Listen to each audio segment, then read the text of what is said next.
Assalamualaikum warahmatullahi wabarakatuh. Perkenalkan, nama saya Gustina Fatmayola, NIM 21065029, Prodi Pendidikan Teknik Elektronika.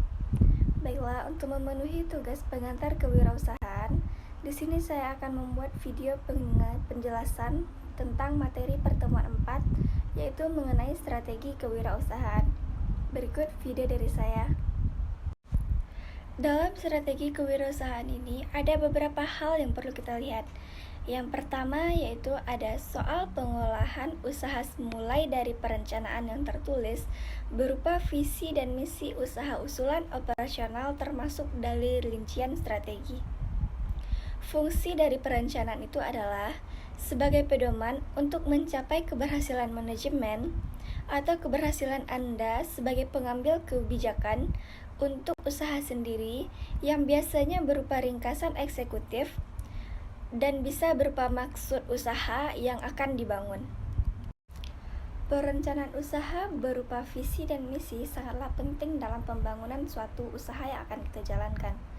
Karena visi dan misi memuat tujuan apa yang akan kita capai dalam usaha yang kita dirikan, dan langkah-langkah apa saja yang bisa kita ambil untuk mencapai sebuah yang kita inginkan berupa keberhasilan dari usaha yang kita dirikan tersebut. Dengan kata lain, visi dan misi tersebut bisa kita katakan sebagai pondasi dalam sebuah mendirikan usaha, karena di dalam visi dan misi ini memuat tujuan-tujuan usaha yang akan kita capai, seperti apa usaha yang akan kita inginkan, dan apa langkah-langkah yang akan kita jalankan untuk mencapai sebuah keberhasilan tersebut. Maka dari itu, visi dan misi ini dapatlah dikatakan sebagai pondasi dalam menjalankan sebuah usaha. Jika tidak adanya visi dan misi dalam perencanaan sebuah usaha, maka usaha yang kita jalankan bisa jadi akan mengalami kekacauan, bahkan kegagalan. Karena seperti yang saya katakan, visi dan misi itu merupakan sebuah pondasi dalam perencanaan sebuah usaha yang di dalamnya memuat tujuan-tujuan, strategi atau hal apa yang bisa kita tuju, yang bisa kita lakukan untuk mencapai yang namanya sebuah keberhasilan. Maka dari itu, setiap usaha pasti memiliki visi dan misi dalam penjalanannya. Rencana kedua yang dapat kita lakukan dalam strategi kewirausahaan ini yaitu usulan finansial yang akan digunakan dalam proses pelaksanaan usaha yang dibuat, kemudian permintaan dana kepada sumber pendanaan atau donatur, kecuali usaha yang kita jalankan adalah pendananya kita sendiri atau dananya bersumber dari kita sendiri. Jika dananya tidak bersumber dari diri kita sendiri, maka kita memerlukan adanya donatur-donatur lain seperti adanya pinjaman ke bank atau donatur yang bersedia bekerja sama dengan usaha apa yang akan kita jalankan.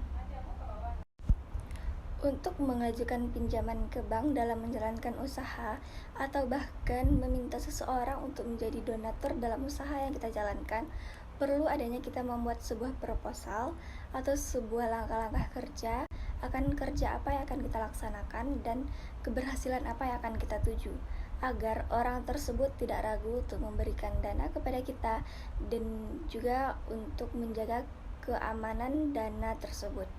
Surat amanah atau surat-surat penting lainnya yang bisa dipegang oleh bank sebagai jaminan bahwa kita meminjam uang di bank tersebut dalam menjalankan usaha.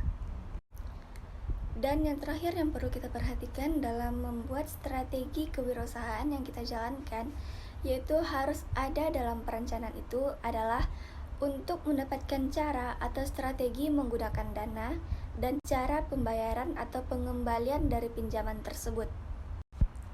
Maksud dari strategi kewirausahaan yang terakhir ini adalah di sini kita diminta untuk membuat perincian dana tentang cara pembayaran atau mengembalikan pinjaman tersebut.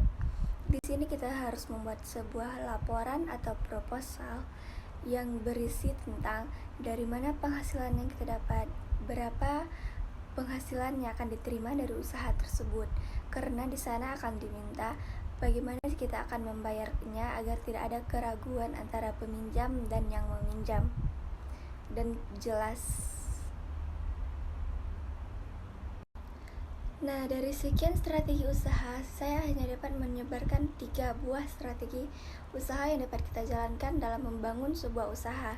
Yang pertama tadi yang terpenting yaitu adanya visi dan misi dari usaha tersebut agar usaha yang kita jalankan jelas apa tujuannya, apa langkah-langkahnya, apa yang akan kita ambil setelah melakukannya, apa risiko yang dapat kita tanggung dan bagaimana cara mengatasinya.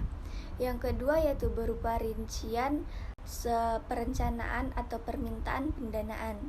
Yang ketiga, rincian tentang bagaimana cara pengembalian dana yang telah dipinjam dari bank atau donatur dan lain sebagainya.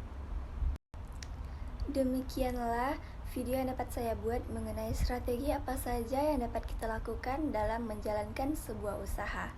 Saya Gustina Fatmayola, mohon maaf atas segala kekurangan dan kesalahan dalam penyampaiannya. Assalamualaikum warahmatullahi wabarakatuh.